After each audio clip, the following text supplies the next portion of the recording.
Donc Jean-Paul Prugent, donc producteur de lait à la Chapelle-Neuve en GAEC avec un voisin. Donc production 500 000 litres de lait.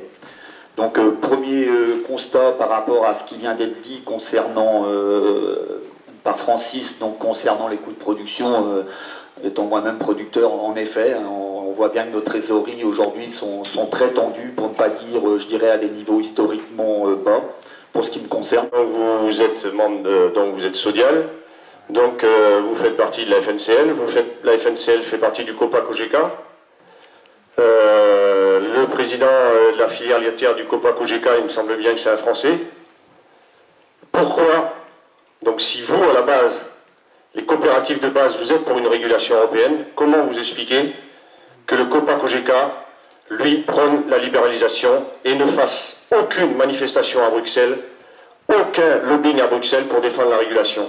Est-ce que là, vous êtes vraiment défendu par des gens qui défendent vos idées, ou est-ce que vous ne pensez pas que quand même vous êtes représenté au niveau européen, je parle, par des gens qui malheureusement, vous envoient dans un système qui va tous nous torpiller?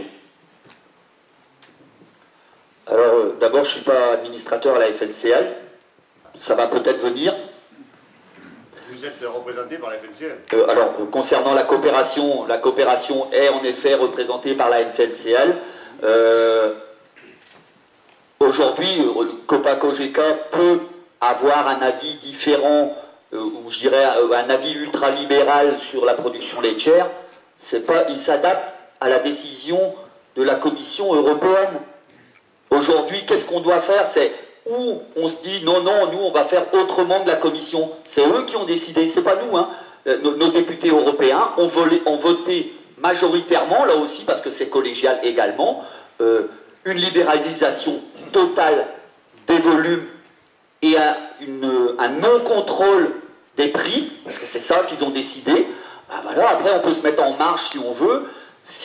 Et là je vais peut-être rejoindre une position que vous défendez, oui, s'il y a une régulation, elle doit être européenne, mais pour moi, elle doit être européenne, et ça doit venir de la Commission. Donc, quand on m'interpelle, je dis, interpellez vos députés européens. Moi, c'est ce que je veux dire. C'est peut-être pas très bandant comme situation, mais c'est la réalité. Voilà, moi, je peux pas... Je ne suis pas très d'accord avec cette analyse-là. En fait, qu'est-ce qui s'est passé dans les années 90, qu'est-ce qui s'est passé? Il y a eu une décision de la Commission européenne de supprimer les quotas pour partir sur une dérégulation. Pourquoi la Commission européenne a décidé de déréguler? Parce qu'il y a eu un lobbying derrière. Les députés, ils ont décidé parce qu'on les a poussés à décider dans un sens plutôt que dans un autre. Qui a poussé dans ce sens-là? Ben ce sont les libéraux, les ultralibéraux en Europe qui ont poussé dans ce sens-là. Et les ultralibéraux et les libéraux en Europe, c'est qui? Ce sont les gens qui adhèrent au COPA-COGECA. Et les gens du COPA-COGECA, c'est qui en Europe? Ce sont l'ensemble des coopératives. Et ainsi que l'ensemble des syndicats majoritaires. Donc il faut dire ce soir, et c'est clair, ceux qui sont à l'origine de la dérégulation, ce sont les COP et les syndicats majoritaires européens. Oui, c'est vous. Il fallait une régulation européenne ou pas du tout. Je voudrais quand même signaler que ce sont bien les coopératives qui ont mis en place des volumes C. Ça s'appelle de la régulation individuelle dans les coopératives, tout simplement. Donc vous l'avez quand même aussi appliqué de façon individuelle. Bonsoir. Alors moi quand je m'interroge, Jean-Paul, sur une question quand même, parce que donc en fait on va faire la guerre, enfin je vous préviens, vous savez tous, on va tous se taper dessus, hein. On va taper sur la gueule des Allemands, on va taper... Avant on avait des ennemis qui étaient les Danois, vous savez qu'ils sont tous morts, quasiment morts, hein, avec leur endettement faramineux. On a de nouveaux ennemis, vous savez, ce sont les Irlandais. Vous avez entendu parler des Irlandais, ils vont nous couler les Irlandais. Vous savez peut-être que les Irlandais font moins 12% de collecte au mois de janvier et au mois de février. Ils sont comme nous, ils n'ont pas d'argent, ils ne peuvent pas produire. Bon, là où je m'interroge beaucoup, par-delà la problématique des coopératives, parce que je pense que les coopératives, malheureusement, n'existent plus, et depuis bien longtemps. Ce qui m'interroge aujourd'hui, c'est le prix payé par nos fameux ennemis, prétendus ennemis, hein, notamment les Allemands, et comment dire également les Hollandais, Aujourd'hui, en Hollande, ils sont payés, actuellement, ils sont payés au mois de mars 350 €. Et au mois d'avril, la prévision, c'est 370, avec des taux un peu supérieurs à nous, certes. Hein. Donc, en fait, ça fait des mois, ça fait longtemps qu'on nous enfume. Je pense qu'en fait, Doletri nous enfume pour nous payer le moins cher possible. Hein. Et pourquoi ne va-t-on pas faire la guerre aussi, comment dire, à nos amis italiens? Pourquoi? Parce qu'ils sont payés, bien plus cher que nous. Christian, tu as oublié l'idée aussi qu'on nous a soumis l'année dernière, le fameux tunnel de prix allemand, les plus 10 ou moins 10. Ouais. Alors, cela, on n'en entend plus parler. Mais... Non. Alors, nous, on est toujours dans le tunnel. Hein, les Allemands sont sortis du tunnel, et nous, on est toujours en plein milieu. Moi, ce qui me scandalise le plus dans cette affaire-là, c'est qu'on va aller faire la guerre. Mais qui a décidé de faire la guerre? Quelques généraux, et qui sont grassement payés par le système. Les éleveurs, eux, ils crèvent. Nous crevons.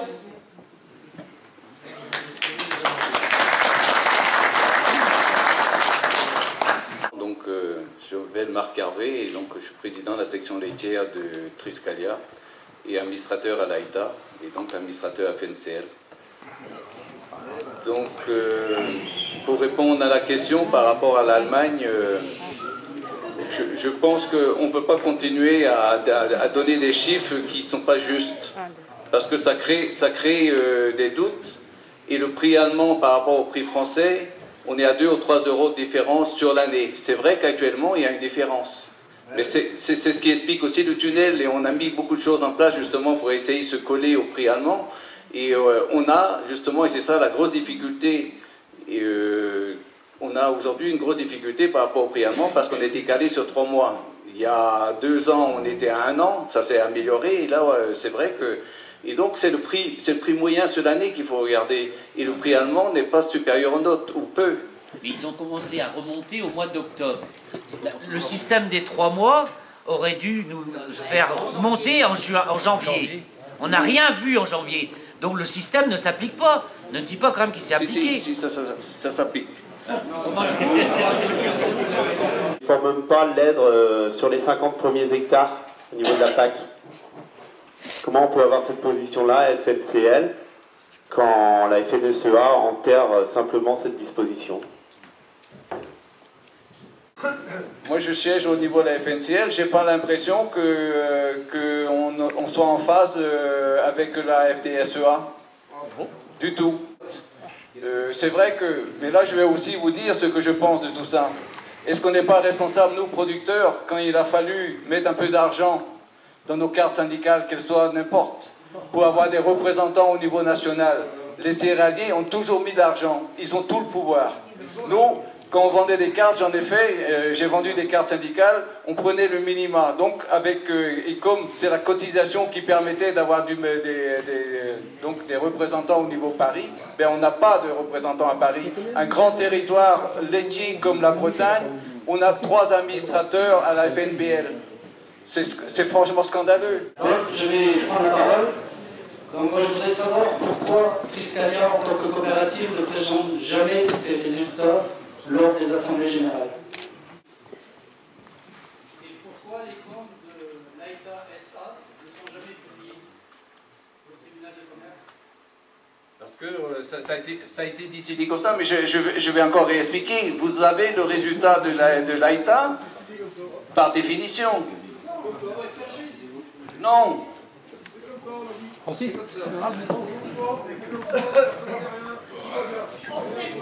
Alors moi je fais partie d'une coopérative qui s'appelle la Mauricaine.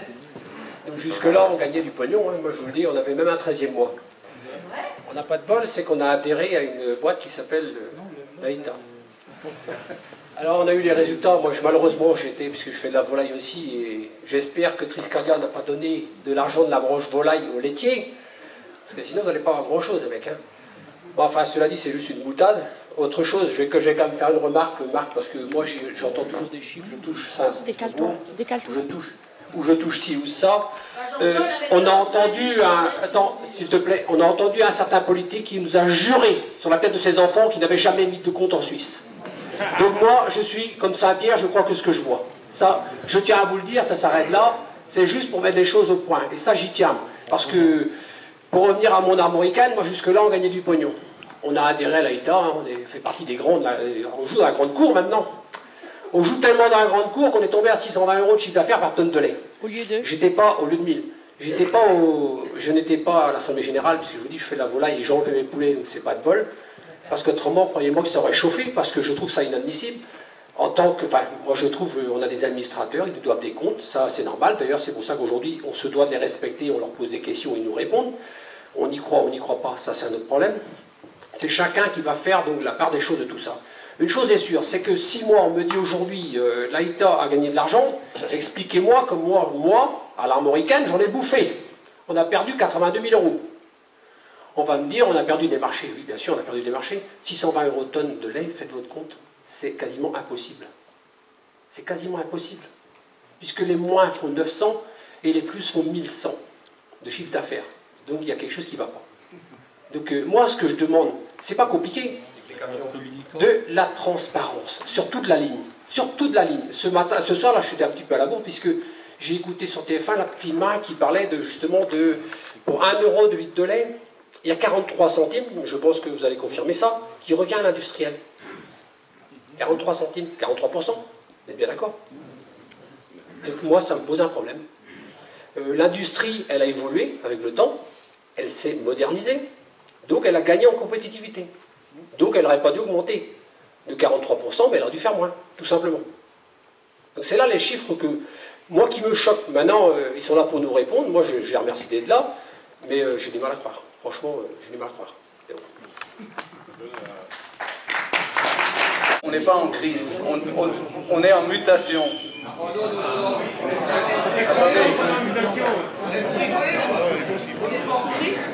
Non, laissez-moi vous expliquer. Pourquoi je dis mutation, c'est parce qu'on est dans un système de volatilité des prix qui, aujourd'hui, est très dur pour les producteurs de lait parce qu'on n'était pas habitué à une volatilité des prix. Le producteur de porc le connaît depuis 50 ans. Le producteur de lait ne le connaît pas. Et c'est ça qui est difficile aujourd'hui à accepter pour le producteur de lait parce qu'il se sera comme ça dorénavant. Vos paysans ne sont pas des billes légers. Ils sont capables de comprendre les choses. Vous venez de nous raconter des cracks, je suis désolée. La volatilité, vous nous donnez une leçon en nous disant qu'on doit s'adapter, c'est ce qu'on fait. On le faisait en 2009 et on le fait depuis. Par contre, ne racontez pas des cracks. À l'automne et à l'hiver, vous avez gardé l'argent, en effet, pour investir chez vous. Voilà. Aujourd'hui, tout le monde s'énerve avec le prix d'avril. Après tout, pourquoi pas, c'est la saisonnalité. Mais l'argent, vous l'avez gardé les mois derniers. Donc quand vous venez dire que vous prêtez de l'argent, je trouve ça assez honteux. Très honnêtement. Tu as dit tout à l'heure que tu avais fait un résultat de 20 millions. Tu allais investir 200 millions pour rattraper 30 ans de non-investissement. Donc en 10 ans, tu vas rattraper 30 ans de non-investissement. On va ramer. Donc c'est quand même pas mal, parce que nous, dans nos fermes, on peut investir, mais c'est plus sur 10 ans qu'on rembourse. C'est sur 15 ans, 20 ans, 25 ans. Vous voulez dire, vous voulez investir. Moi, j'ai le gros souci, je l'ai dit, je suis un fils d'un ancien président de COP, donc je connais un peu. Et je vais vous dire, je ne comprends pas. Investir, la peur que j'ai, moi, aujourd'hui, c'est pas le tout que vous investissiez. C'est que demain, vous n'aurez peut-être plus de producteurs pour m'emmener du lait. Et on le voit aujourd'hui. Vous n'aurez plus de producteurs pour emmener du lait. Vous n'avez plus de jeunes. Les jeunes ne peuvent pas reprendre des exploitations. Quand j'arrive à la retraite, j'ai mon fils qui est avec moi. Vous avez un capital d'exploitation à reprendre. Il y a des frères et sœurs. Il faut rembourser le capital. Mais attendez, comment on fait? Quelle solution on trouve? Hein? Le jeune, il dit, ben, mes frères et sœurs sont là, il faut rembourser le capital du papa qui va partir. Et comment on fait là? Ben, le gars il dit non. Il dit ben non, moi j'arrête. Papa il part, moi je pars. Et j'arrête. Et puis vous allez chercher du lait où?